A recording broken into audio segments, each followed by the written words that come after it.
Welcome back to Pod Save the World. I'm Tommy Vietor. I'm Ben Rhodes. Ben and I are still glowing from our fun interview with Prime Minister Trudeau.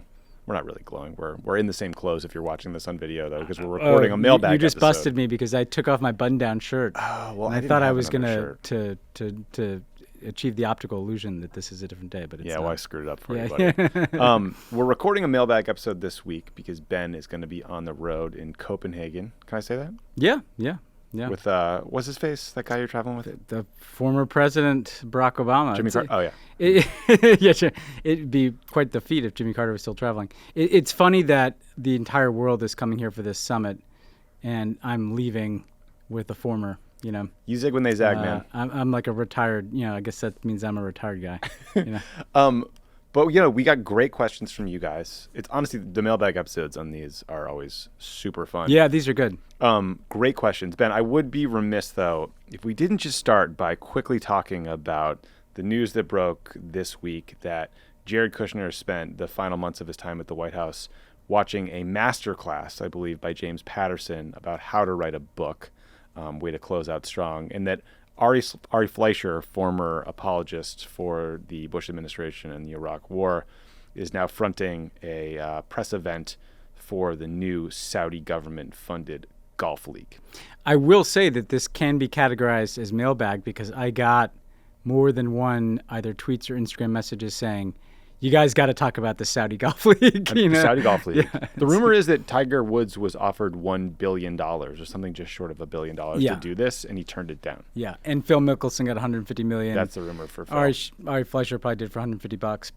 But, what a piece of shit. Yeah. What an just terrible goes person. from flocking for the Iraq War in the aftermath of 9/11 to flocking for the Saudi Golf League. I'll tell you there's a serious point to be made about this, though, which is that, this golf league is in miniature the problem with the Saudis, because it's basically they are testing a proposition that America and Americans can just be bought, and there are enough people proving them right, like Phil Mickelson and Ari Fleischer, even MAGA adjacent Trump endorsing Jack Nicklaus, so I saw, said no, so there's people said no, Tiger, like you mentioned, but come on. I mean, can't people just watch golf without, and also the fact that it's golf, there's something gross about it. Yeah, exactly. Come on, guys. I tweeted this at Ari. He blocks me, but hopefully he listens to the show. But I do think he should do his annual 9/11 tweet storm from the home of one of the 15 Saudi hijackers. Yeah, I saw that. That was well done. Yeah. It was well done. Thanks. Every now and then, Twitter can still be a unique art form. Of course, we both like Twitter when it allows us to be just viciously mean to some enemy. Well, mainly to Jared Kushner and Ari Fleischer, but that's fine. Dan from Australia on Twitter asks, given Bibi's information campaign on the original Iran deal, as well as his pressure on Trump, do you believe we would have a different outcome if the Israeli government had changed earlier? Fascinating what-if question. It really is. I think that it's quite possible that we would, because I lived on the other side of that information campaign. It extended to some of it paid, yeah, some of it earned media. Some of it extended to people spying on me and stuff, right? But the reality is that Bibi took his kind of anti-Iran deal politics and he injected them so aggressively into American politics. People won't recall necessarily, but he came to the United States at the invitation of the Republican Party to address Congress against the Iran deal before it even happened. And I think what that did is it made the Iran deal almost like an identity politics issue in American politics. So Obamacare, the Iran deal, it kind of got wrapped into that toxic ball of grievance in us versus them politics. And that meant that a guy like Trump, who doesn't have a well-evolved view of nuclear non-proliferation agreements, just demagogued the hell out of it in his campaign, and then with Bibi's continued backing in the first couple of years of his presidency, overruled all of his advisors in pulling out of the deal, which he didn't even really need to do. There wasn't huge political utility in that, but it was just it was such it went from being a kind of a second-tier right-wing grievance to a first-tier because of Bibi. And I think if you had even like this current government that voices opposition to the agreement but kind of doesn't really do that much to act on it, I think it might have been different. I do think that if there's the person who is most responsible for killing the Iran deal, other than, I guess, Donald Trump, is definitely Bibi Netanyahu. Yeah, I mean, it's a fascinating hypothetical. I do find it incredibly annoying when I read all these former Israeli generals, Mossad guys, national security officials coming out 5 years later and not a lot of profiles encouraged here. Yeah, I'd be like, hey, we were wrong. The Iran deal was good. Yeah, but they knew that at the time. I know. They knew that at the time. I'll tell you the most interesting thing, which is that like when you would sit down with them, because the U.S. has these 10-year MOUs, memorandums of understanding about the security assistance we provide to Israel. Like after the Iran deal, they were like pleased to not have to consider deal with that, like the likelihood of a potential war over a nuclear program with Iran.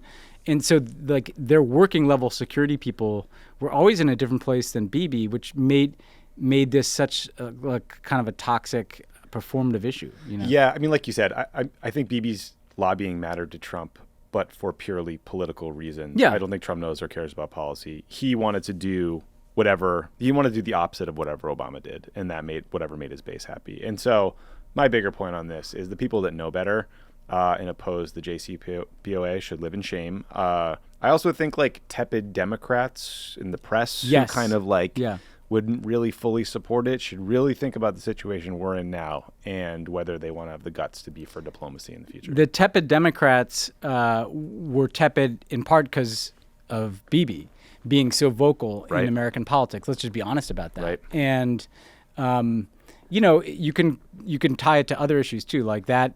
Not whether you're a Republican who knows better about democracy or a Democrat who knows better about taking a principled stand on something, like people hanging back is why we're in this mess, not just on Iran, but on a lot of things. Stuff. Nick on Twitter asks, I feel like Pakistan was the most discussed foreign policy topic at the start of the 2010s, and we never hear about it anymore. Has the situation there over the last decade gotten better, or did our attention shift away to other areas of the world?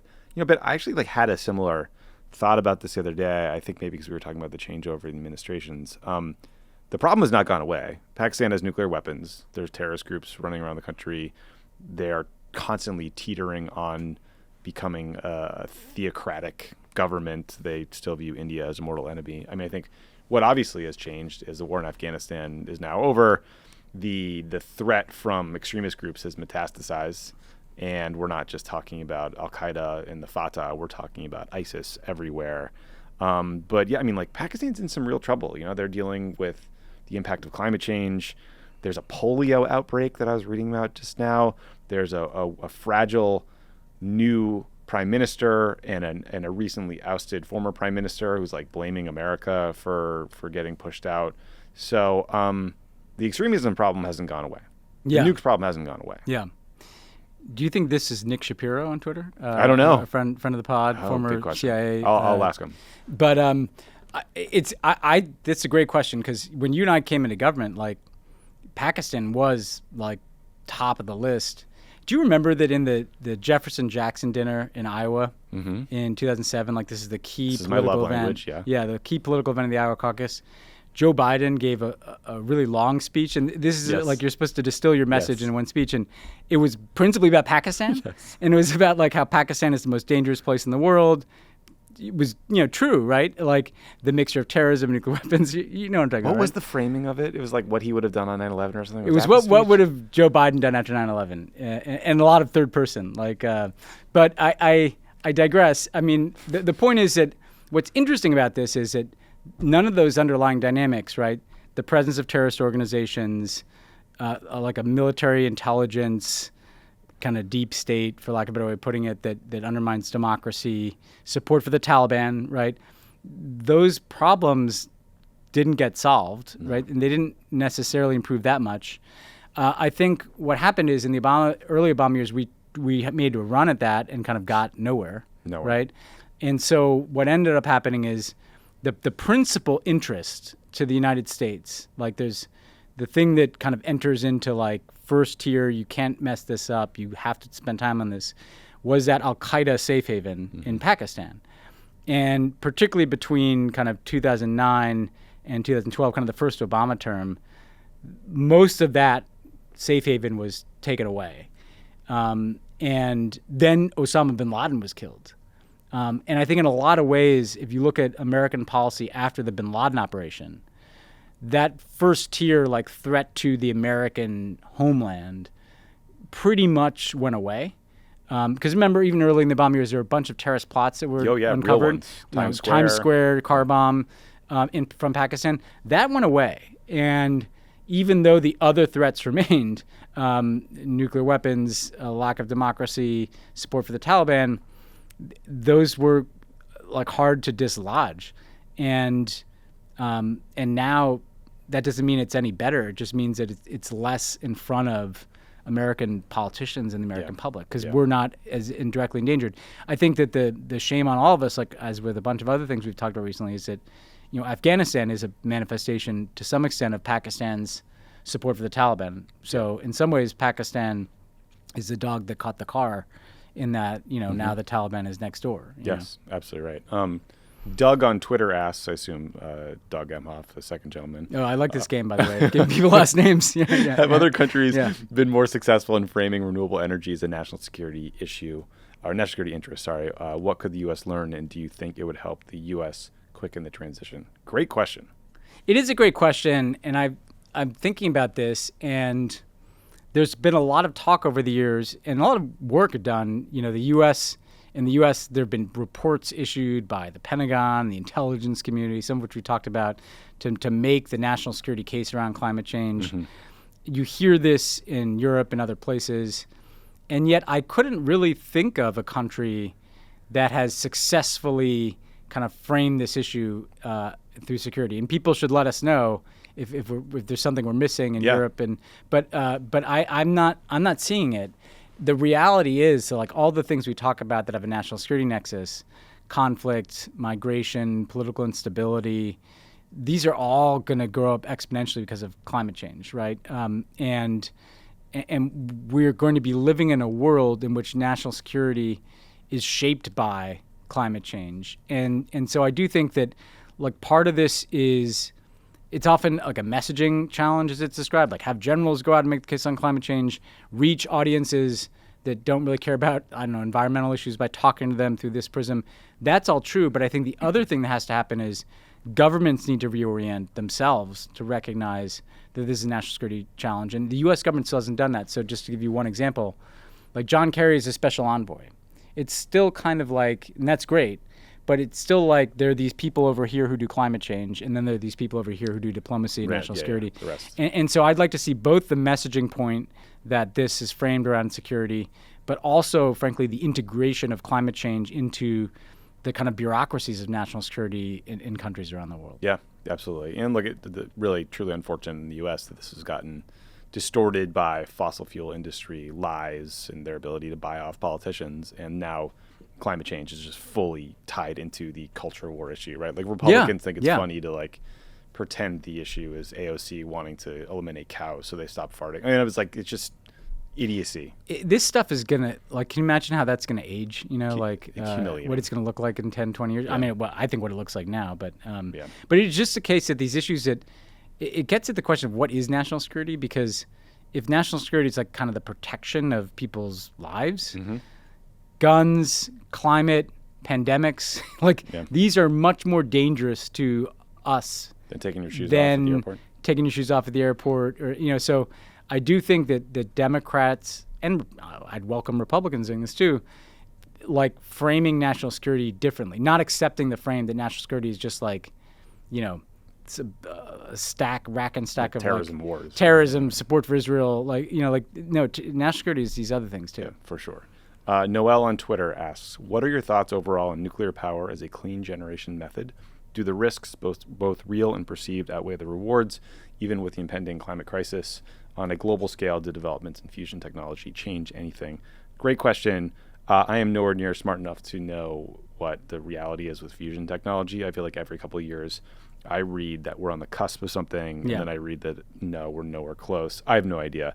I do think you and I lived through. We know about Chernobyl, but we lived through the Fukushima disaster in Japan, and that showed the enormous downside risk of nuclear technology.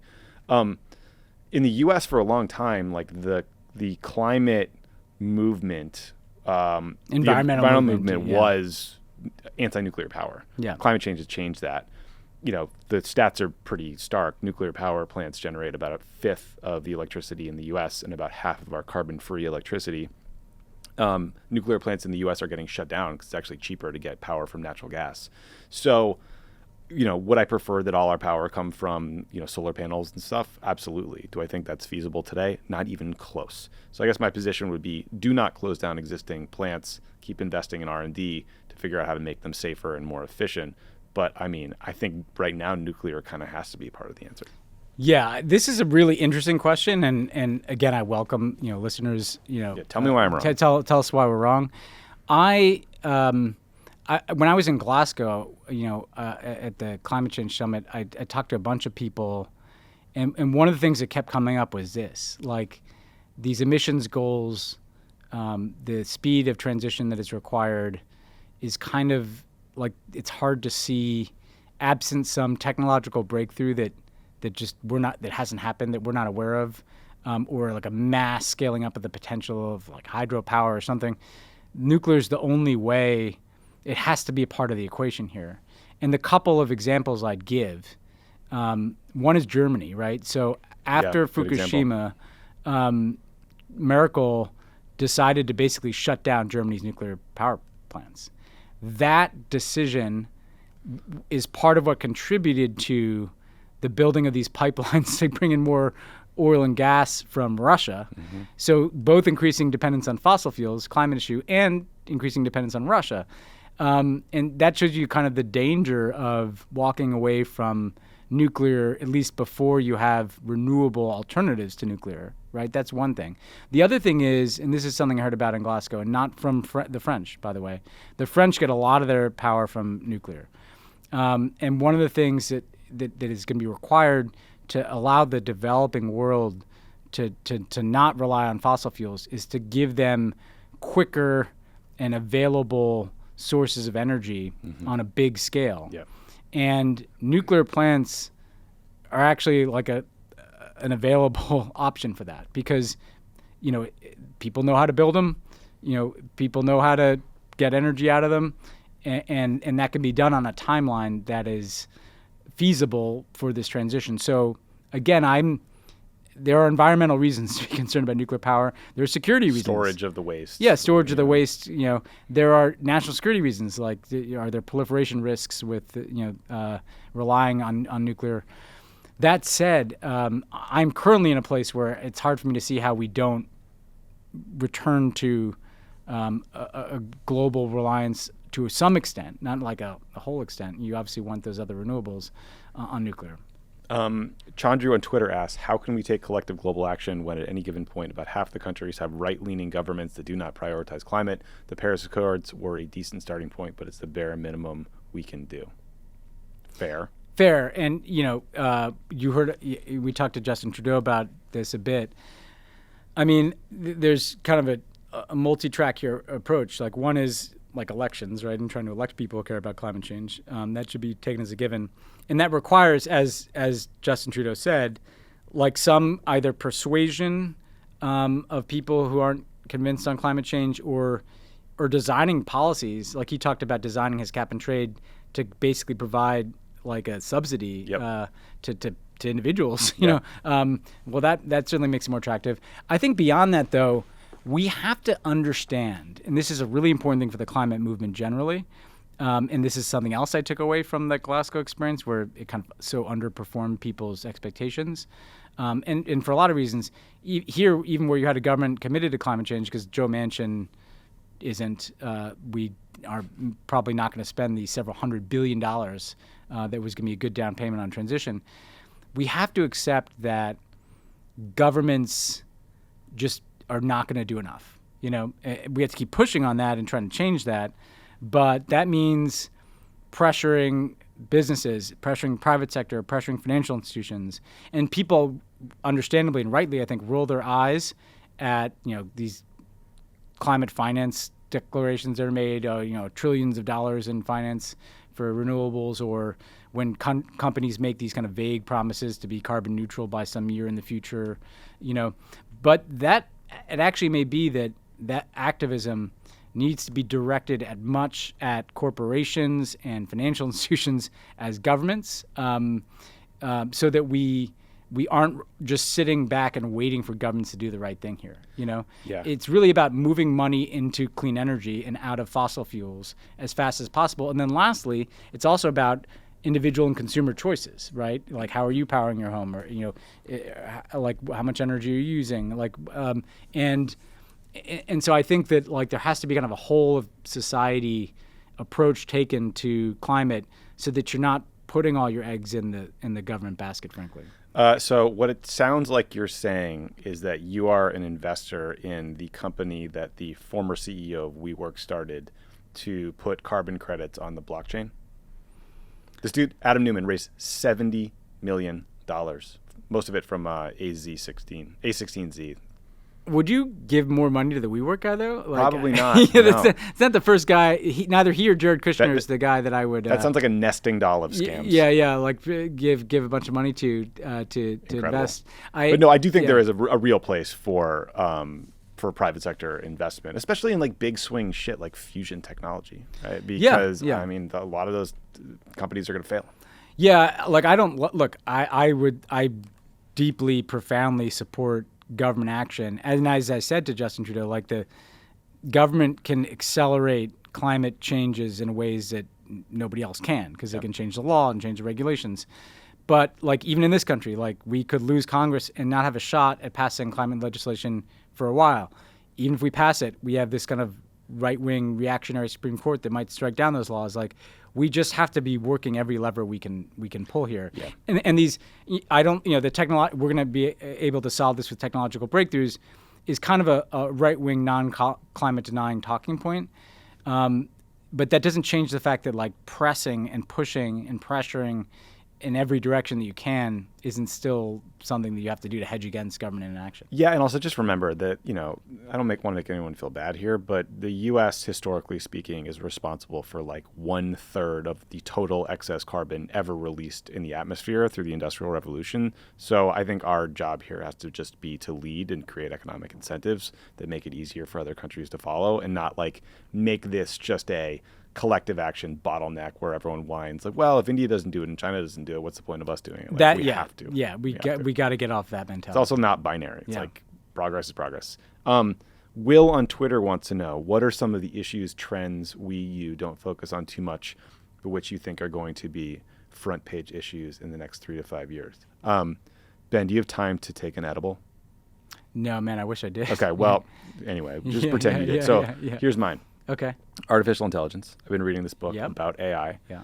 No one knows when it's going to happen, but at some point, 20 years, 50 years, 200 years, we're going to have machines that are smarter than us, and those machines will know how to program themselves to become even smarter machines, ad infinitum. Yeah. And we have no idea where that's going to lead. And the movie version of this is always very, very dark, from Terminator to Ex Machina. At least we win in Terminator. Spoiler alert. But, we ultimately will have to code some sort of ethics into these machines, into what their goal is and what they want to do. Or I don't know, it seems like it's maybe debatable whether we'll be able to code ethics into things that become super intelligent. So fascinating, kind of scary to think about. I'm not thrilled when I think about the current crop of technology big thinkers and the concern they're showing with current technologies about ethics in morality. I'm also worried that humans seem predisposed to use all new things to hurt each other. So, Well, there's a war, there's an aspect to this, and not just the kind of Terminator, Blade Runner, or the killer robots angle, but AI is going to be normalized in warfare, in ways that reduce the cost in human life to launching wars. Did you see the taser drone that some company floated for schools? Yeah. I mean, just crazy shit is already up. And to build surveillance states like we see in Western China.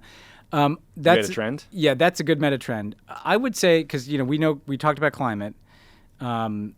3 to 5 years is a good timeline for Taiwan to potentially boil. I think the thing I would spotlight that we talk about, but not as something that is going to get exponentially more intense, is migration. The current estimate from IOM, the UN Migration Agency, is that there are 281 million international migrants in 2020. Right, mostly by wars, right? Yeah, but it's wars. It's also just the population growth in the developing world is so enormous, and there's now technology, right, that allows people to see what life is like in different places, to have to be put in touch with human traffickers or smuggling routes. The idea that you're just going to stop migration, which is kind of the default political point in most advanced democracies, these numbers are going to be multiplying 100 million, 200 million, 300 million, as climate change also kicks in and there's resource scarcity, and some of the most intense resource scarcity is going to be in places like South Asia and places along the equator, sub-Saharan Africa.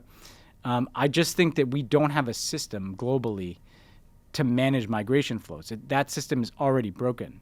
And it's not just about finding homes for refugees. It's just about the idea that enormous amounts of human beings are going to be on the move in ways that bring political instability and in ways in which there's nothing that can absorb that, right? And so when I look out 5, 10, 20 years, you're right. Climate change, the development of new technologies and AI and the questions that that's going to raise, the migration of people, this is the future that we're going to be dealing with. And it's not, these kind of niche national security issues that have dominated our debates the last, 20, North Korea or Iran, big meta trends are going to be remaking the world around us. Yeah. What's my next one here? Ella on Twitter, great name. Love that name. From Northern Ireland, but I live in Madrid. That's cool. A few months ago, Ted Cruz gave a big speech to Vox members, the Spanish far-right party. Are the Dems and the other left-wing parties across the world doing enough to work together, not just Dems meeting with UK Labour? P.S. David Lamey for PM. Ben, this feels like it was written for you. Yeah. The answer is no. We're not doing enough. I thought this for a while. We talked about this on the show. I'll try to be concrete about it in a moment. I will say that one of the times this really hit me is I went to Spain. I went to Madrid, where Ella's currently living, having selected a different weather environment than Northern Ireland, although Northern Ireland is really beautiful. Belfast, great movie. Belfast, great movie. And I was there the week after Steve Bannon had visited Spain to kind of bless the new Vox party. Boo. Right? And the thing to me that I'd say about this is that there's an asymmetry in terms of how the right coordinates and how the left coordinates. The left, at best, you have conferences, and I'm going to one in Copenhagen this week. Right. It's a democracy conference, right? But you have conferences, you have parliamentary exchanges. Yeah, you have the David Lameys of the world meeting with the Chris Murphys of the world, and that's great. That's all really important stuff. But there's a couple things missing. One is, I think we do, implicit in the question, we do need to look more than just kind of Democratic Party, Labor Party. I don't think there's the connectivity with some of the other social democratic parties in Europe or the Green parties. Certainly not with emerging progressive leaders in places like Latin America, like Gabriel Boric, who we talked about with Justin Trudeau. So you need better connectivity among parties globally on the center left to the progressive left. But then really importantly, if you look at what the right does, these are not just people meeting with each other. They share political strategies. They share political messaging. They literally share media platforms. Oh, right? yeah. So they have a crooked media, a global crooked media. Bannon has international interviews all the time. Yeah, but then they're also there's versions of Breitbart in different countries, right? By the way, they share rich donor types who buy up the media, right? So if you look at the inroads for the right in places like Central and Eastern Europe, you literally have like right-wing people buying up media and turning them into propaganda and organs, right? Yep. In a way that like we feel, gets our hands dirty, right?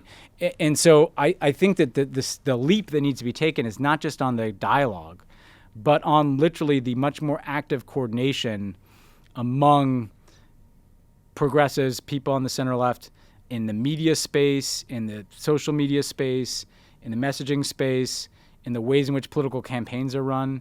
One of the better things that happened out of the Obama years in this, where we had a lot of Democratic backsliding, but some of the people that modeled their own politics on the Obama 2008 campaign were Justin Trudeau and Emmanuel Macron.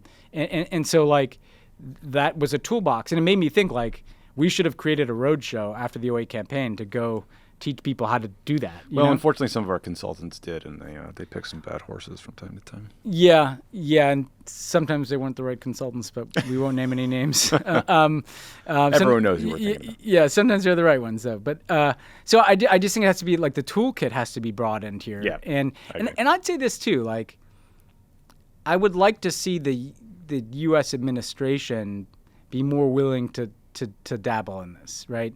So like Trump, when he was president, didn't worry about making the UK and fucked with them about Brexit. Yeah, he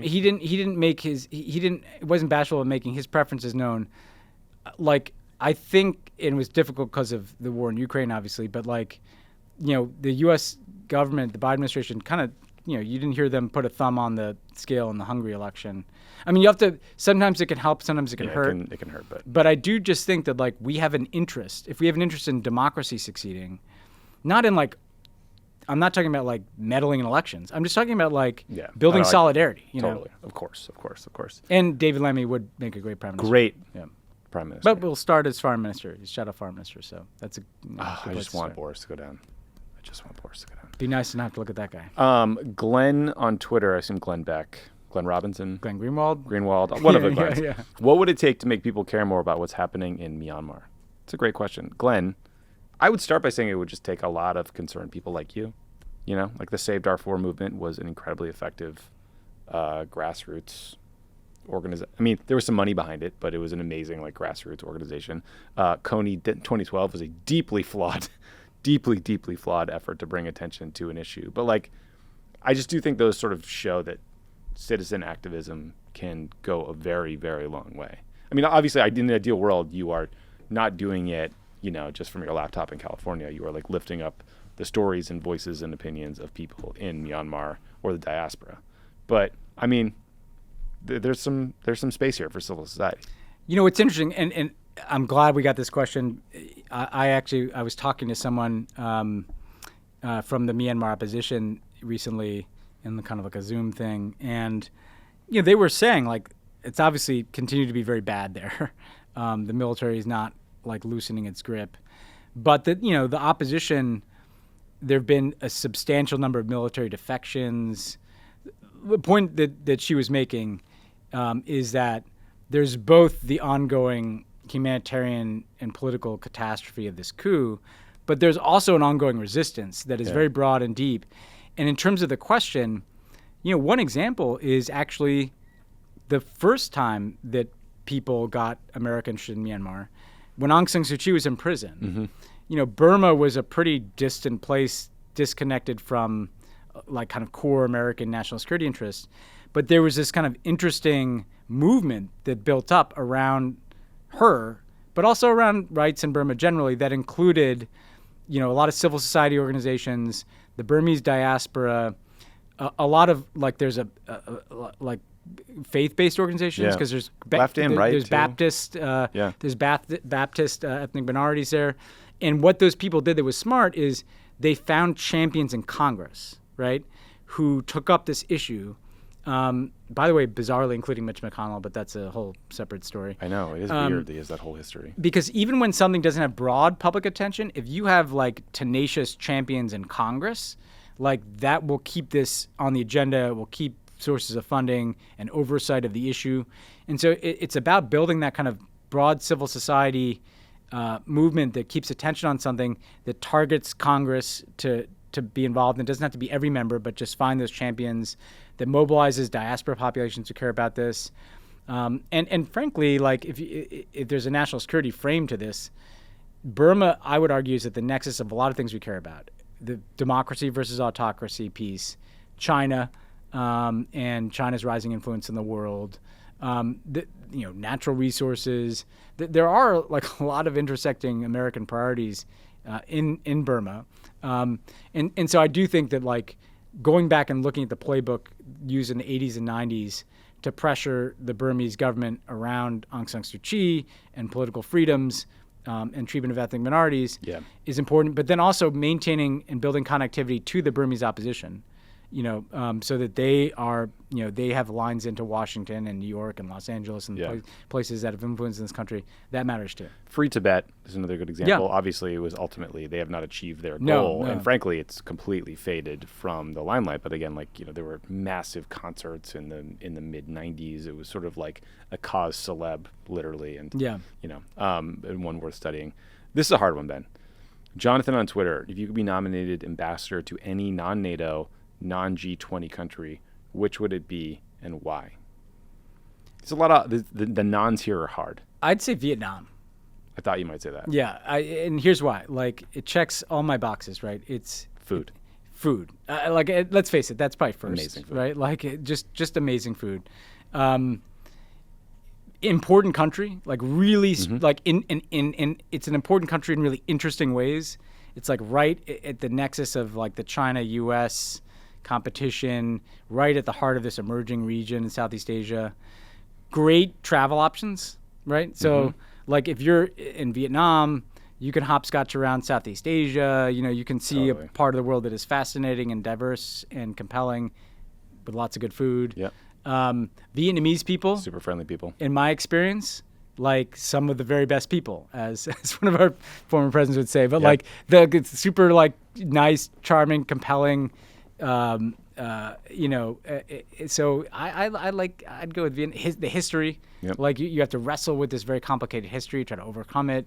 There are issues that go with that, like the cleanup of Agent Orange, and there's a lot of stuff happening there. Yeah, that's a really good one. I was thinking it's less of it's more of a safe call, but New Zealand would be incredible. Oh yeah, like one of the most beautiful places in the world. I know the language, that helps. Yeah, I'm far less likely to get shot in a mass shooting because they actually have gun laws. That's actually not a joke.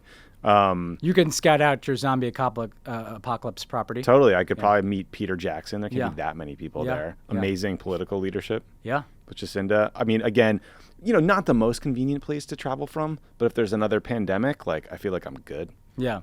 Literally on an island.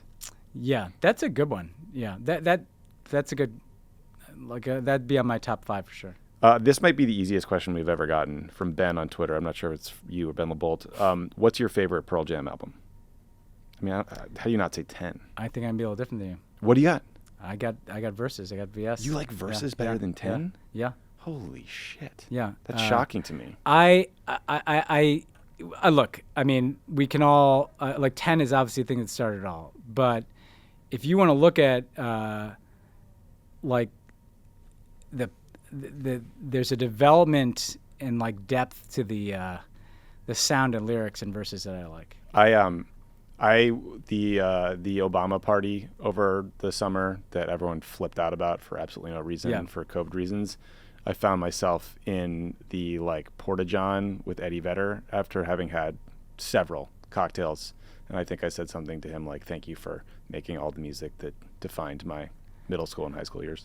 This may be this may be a little too revealing, but when I was, because Versus it came out at probably the height of my teen angst, right? I was probably 16 or something, and elderly women behind the counter, Great song. Great song. I seem to recognize that low range. That hit me. That hit me very directly in the solar plexus. I hate to sound like old nerds, but there is a viral tweet that someone sends me once every 6 months, which shows 7 albums that all came out in the same basically 44-day period in '91. There was Pearl Jam 10, Guns N' Roses, Use Your Illusions 1 and 2, Red Hot Chili Peppers, Blood Sugar Sex Magic, the Metallica Black Album, Soundgarden, Bad Motofinger, which I didn't really listen to, and then Nirvana, Nevermind. Like some of the more iconic albums It's of a good the decade. I mean, those are some fucking bangers right there. I mean, I do think like, the Chris Cornell stands, I get it, but like Soundgarden is kind of sneaking on that list. I will say, if you collapsed Use Your Illusion into one album, I mean that like just a monster. It's also Strange, Don't Cry, November Rain. That was also the height of the video. The music video is like an art form. I was having a conversation with someone today. Like, I know this happens all the time, constantly throughout history. Things are massively relevant and they get replaced, but it is still hard to explain to people how big of a deal MTV was, and now it's just kind of gone. Yeah, and and how big a deal Guns N' Roses was. Right. They unfortunately could never follow that up because they, like couldn't get along or drugs or whatever. They did have the best album name for the follow-up that took them like 20 years to do and it wasn't very good, Chinese Democracy. Very worldo album title. Yeah. And a great, if GNR had actually, here's a what if of history. If GNR had put out an album in like 1992 that was as good as Use Your Illusion called Chinese Democracy, would China be a democracy? Great question. That would have been their wind of change. Yeah. It's also hard to overstate how different Nirvana sounded compared to almost everything else at the time. It was just like blew your head off. I grew up with the hair bands and like the 80s stuff, and like when suddenly like there's Kirk Cobain, it was like a fucking just the man. And 10 came out right then too, so it was like those were the two Seattle grunge. Those were the two things. Because what's interesting about that list is that Use Your Illusion is kind of the best and end of the hair rock period, and then like 10 and Smells Like Teen Spirit are obviously the beginning of. We're officially getting made fun of for talking about 90s music. Anna wants to know advice for young adults wanting to get into foreign policy work after college, grad school. This is a hard one because I lucked my way into it. I'm not going to lie to you guys. I got a job with Barack Obama on a 2004 campaign, got interested in the issues, sort of worked for the right person. I was a lot luckier than I was smart. You went more the think tanky route. I went the think tank route, but then like the luck I had was working on a campaign that elected Barack Obama president. And not listening to the people who said if you don't work for Hillary, you'll be blackballed in this I literally got taken out for like multiple times before I moved out to Chicago with you guys. Hey, don't work on that campaign because he's going to lose and then you won't get a job and all this.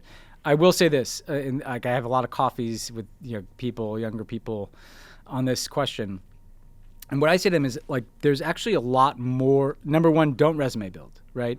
So don't be like, well, I have to get this master's degree and in this internship program to then I want to be that.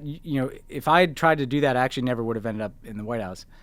Granted that I had some luck, but two, it's much a bigger field that you have to run with, particularly if you're like fresh out of college or grad school, because people tend to think it's like, do I go through a career in government? And that's great, but there's campaigns, right? Campaigns lead to government jobs in ways that allow you to, get to work with the principal, get to know politics, and then come in. But then also, there are international NGOs that I think people don't think about enough. Like get out in the field. Like you're young, you have flexibility. Go live somewhere else. There's Peace Corps. There's the bigger ones, the Save the Children's and the IRCs. But then there are the smaller ones, some really interesting, compelling small NGOs around the world doing accountability work or doing development work. So there's like a diversity of ways into this. Yeah, then there's the think tank route, be like the young person helping to set up conferences or do research for someone who's writing a book. And so what I would advise is take a long look at the biggest possible spectrum, media, like, go work on a for a documentary production company on something. Yeah. There's lots of ways into this, and take advantage of the flexibility you have in your 20s of not having, kids or whatever the thing, or financial responsibilities that, well, let me rephrase that because some people have, take advantage of the flexibility you have in your 20s to be able to pick up and go live someplace else, whether that's a political campaign or another country. And like, look, the traditional paths are join the military, take the Foreign Service exam, or join the intel community. Yeah. Pretty damn interesting. And those are all interesting paths, and I encourage them. But I also there's broader ways of doing this. At Geek Ken, I think this one is. When hitting international airports, do you hit the airline lounges or hang out in the general terminal? Prefer skipping lounges myself. I don't really have. I guess it depends on how long the layover is. Like sometimes what is it, like $50 to go to like the Delta Lounge or something? Yeah. Like, that's a big. If you're there for 8 hours, I would hit the lounge. So here's the thing. I'm actually an airport guy. Like sometimes they hit the lounge because like if they have like the free wine, Absolutely. But, And the buffet. Yeah, but like I actually love airports, and this is probably like a pre-COVID point, but it still holds. Like if you're like a long layover in like a weird Asian airport, like a Singapore or like Japan has some like fascinating airport. Like I just kind of walk around. Yeah. I just kind of wander around and I just kind of like people watch. And in Europe, they're just malls. And in Europe, they've got these kind of weird upscale malls, and you can always kind of stop and get a beer somewhere. Yeah. And so I actually like the more foreign the airport is, the more into it I get, and I do like to just kind of like wander, people watch, buy something weird, like have like the local food, have a beer. Like I actually love, like that's kind of a happy space for me. Yeah, it's like I agree. There's something. I mean, Obama used to always sort of. This was his one complaint about the presidency. There is something just really fun about wandering in a crowd, anonymous. Something like cool and freeing about it. In airports, like I feel like I'm stepping out of all the anxieties in my life, and I'm just in this kind of weird transitory place, where I'm like weirdly not stressed unless I'm trying to make a plane. Yeah, that part sucks. I do like, I also like, you get this, I'm sure too. Like I like the occasional world though. Like you're walking through some airport in like some random city and someone's like, hey, world over here. Hey, and I'm like, yeah. Hey, Jared sucks. I'm like, Yeah, I agree.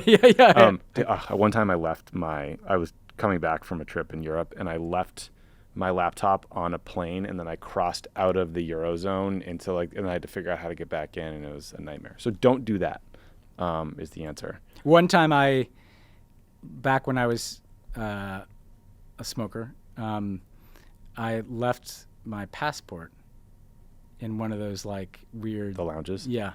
Oof. And I was in like Singapore. Oof.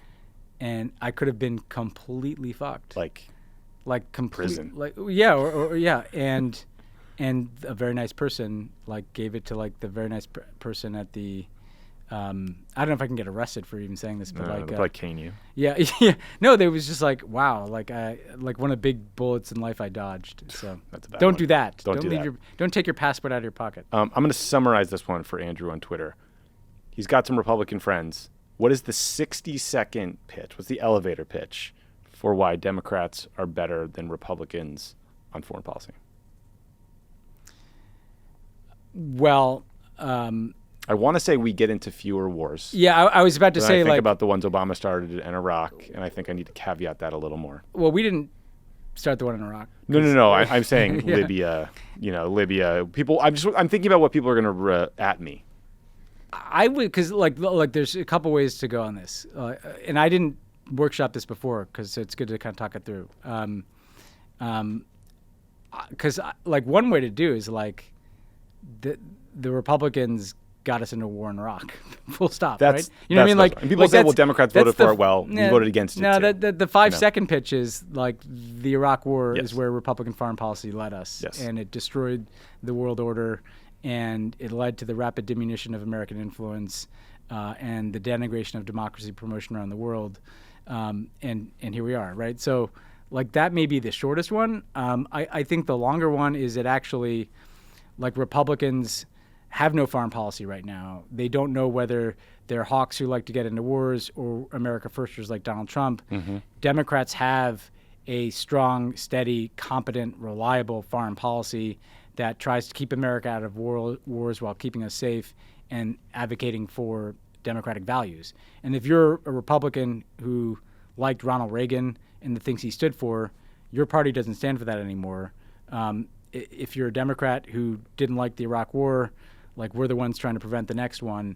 I mean, I actually do think Democrats have much more real estate on foreign policy than Republicans have. Here's what I'd say. I figured it out while you're talking. 9/11 happened on George W. Bush's watch, and then he invaded the wrong country in response. Yeah. If you think that's a good policy, have at it. Yeah.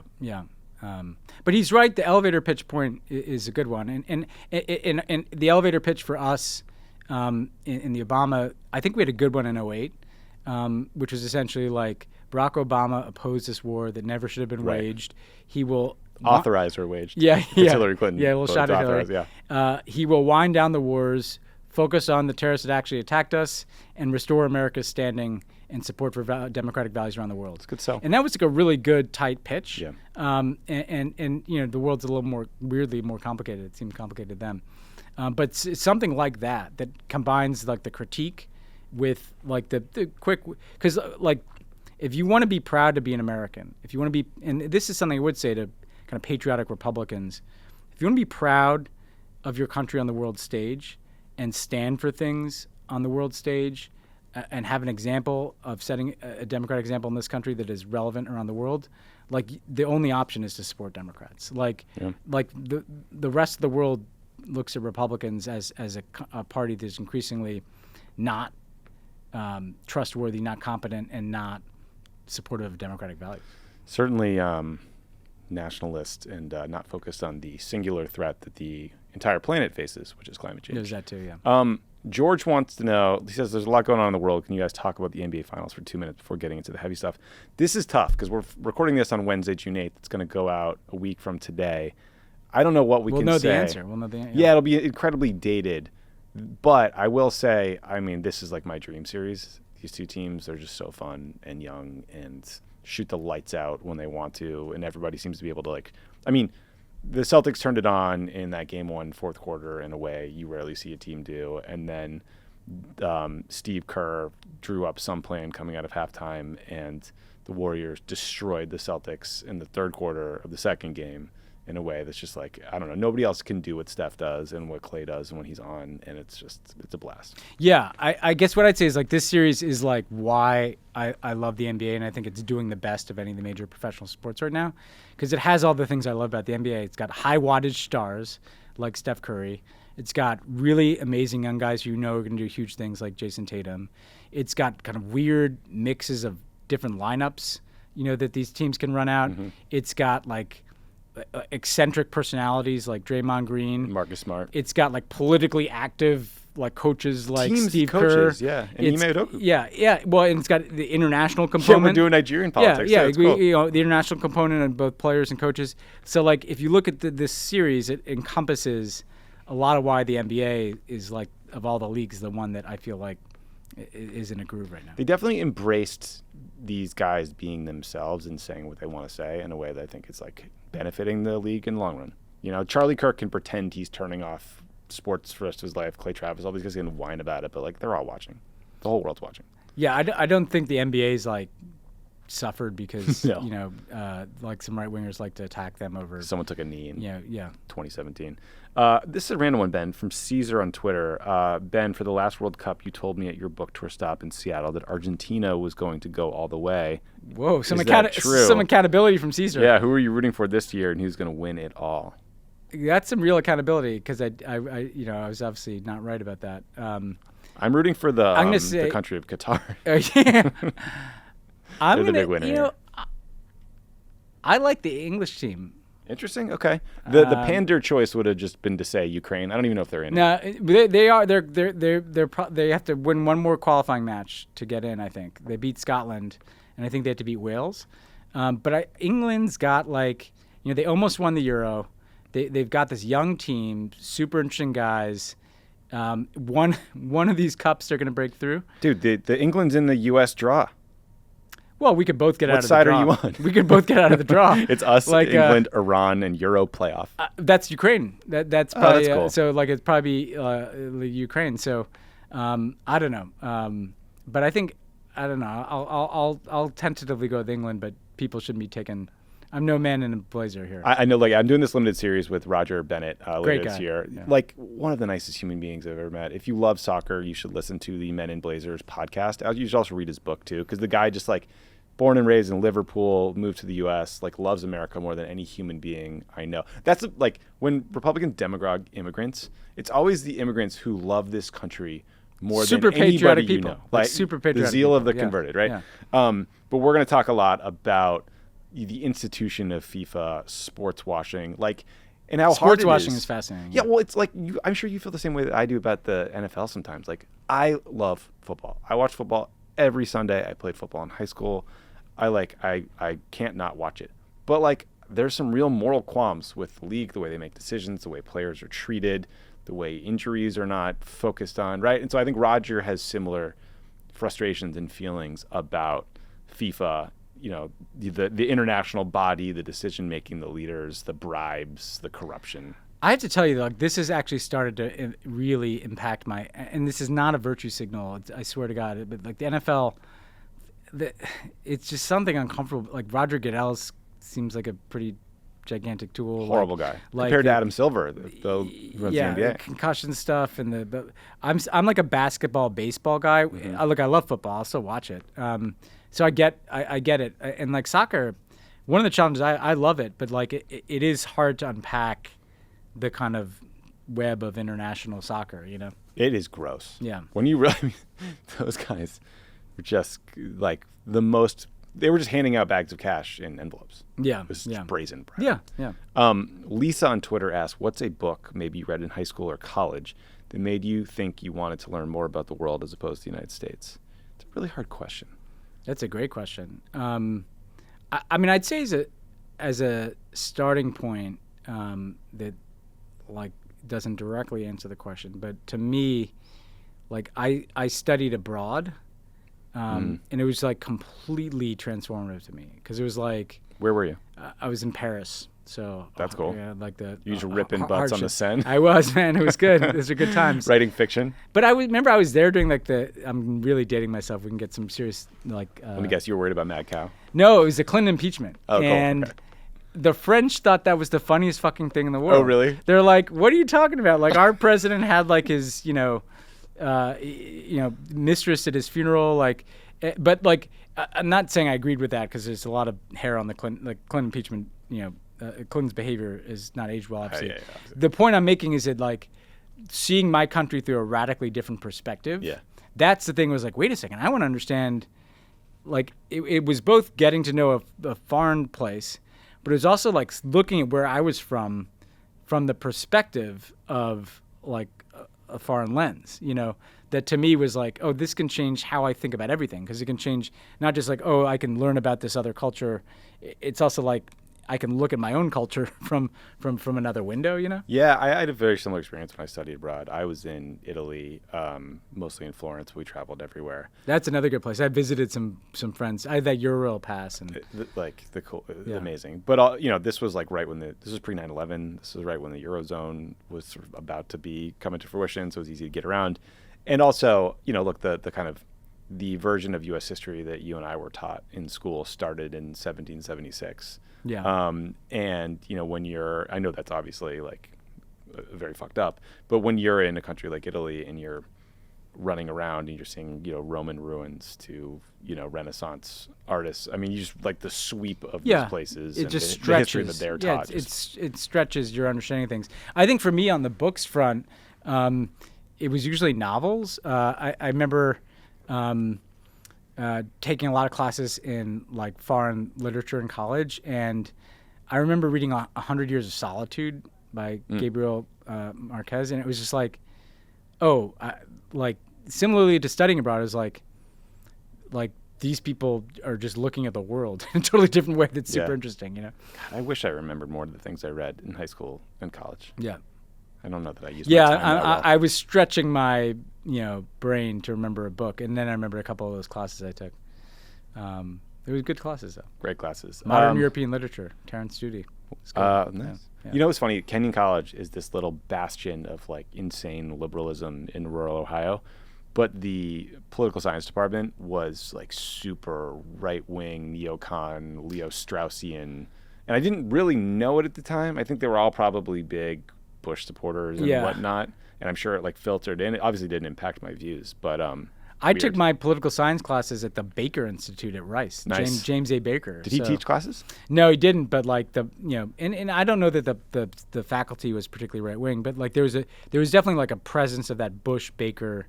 George P. Bush went to college with me. I took a class with him. Really? Yeah, I took Greek tragedy. it's kind of funny. Wait a second. I never thought about how funny that is. I took Greek tragedy with George P. Bush. That's incredible. It's incredible. It's literally what I did. We read like Euripides and stuff. We read Sophocles. God. Like, Boy, like that's interesting to think about now. That is the lead of a Mark Leibovich profile, like, if I've ever heard one. Last question, just for kicks. This is from Noel. A lot of Noels. Favorite Taylor Swift song? Big fan of 1989 Red Album. So this is a really important question, Noel, because I have 2 daughters who are 5 and 7. So I listen to like an extraordinary amount of Taylor Swift. I'm friends with Emily Favreau. They so absolutely love Taylor Swift. My personal favorite is Cardigan. Okay. Right? Like I like that Folklore album. It's a great album. I can't tell you how many times I heard. And my kids kind of, like the way kids do, they move past it. And I'd be like, hey, let's just throw on Folklore here, guys. And, and so that's my number one. I will say of the like, Shake It Off is like eternal. And my kids love Shake It Off. And they do dances and stuff. And it's cute, She is an incredible songwriter. Clearly works her ass off because that album was written and produced in the pandemic, I believe. And is like one of those artists who's smart enough to work with great people. Like I think she does a lot of work with Jack Antonoff from Bleachers. Yeah. Not the Bleachers, Bleachers. I've been corrected. And she's got the National. Yeah, the National she's got writing. Bon Iver and like all these guys. She's super interesting. Yeah. I mean, I also just respect artists that embrace collaboration and give credit. And like she features them in the documentaries that she does for like Disney Plus or whatever about these shows. The people who pretend that they just like hide and grind it out all by themselves are full of shit. That's just not how it works. You know what's funny, which Emily Favreau appreciate, is that my kids, we had explained to them because they like my oldest can read, so she reads the songs in the car, and we had to explain what Taylor's version was. And now they only want to listen. Like they got mad, really, because then Folklore doesn't say Taylor's version, and I'm like, no, this is after. So then I had to explain like the before after.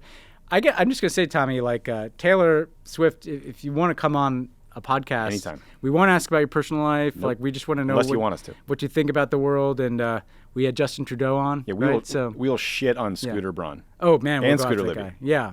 All the scooters. We'll try to get the BTS people on the scooters. Yeah. That's all we got for questions. I am going to be off next week, so you're going to hear from Ben Solo. It's going to be a solo joint. It's going to be fantastic. I got some cool people lined up at the Copenhagen thing, so we'll I'm excited. Hear some good voices. I'm jealous of you getting to spend some time with these folks that we will name later. Yes, it'll be a great episode. They're good folks. I'm sorry to miss all you people who've been here for Some of the Americas, but yeah. Well, but thanks everybody for the great questions. Thank you again, Jared Kushner, for, again, watching a masterclass taught by a fiction writer to help write your memoir. James Patterson. When you're just going to hire a ghostwriter, dude. Well, that's the thing. Does anybody think he's actually writing it? You clown. It's kind of like the anecdote that he probably leaked out because he thought it made him look good, and it doesn't. Yeah, I mean, like, you have 3 months. I mean, I like how he's pretending he's solving Middle East peace, but it's like, you're just pissing away your last days. You could have helped prevent an insurrection. I mean, that sounds better to me on paper than the masterclass. You could have, there's a lot of things he could have done differently. Literally. Just about everything. I guess he lined up a $2 billion bribe, so that's pretty cool.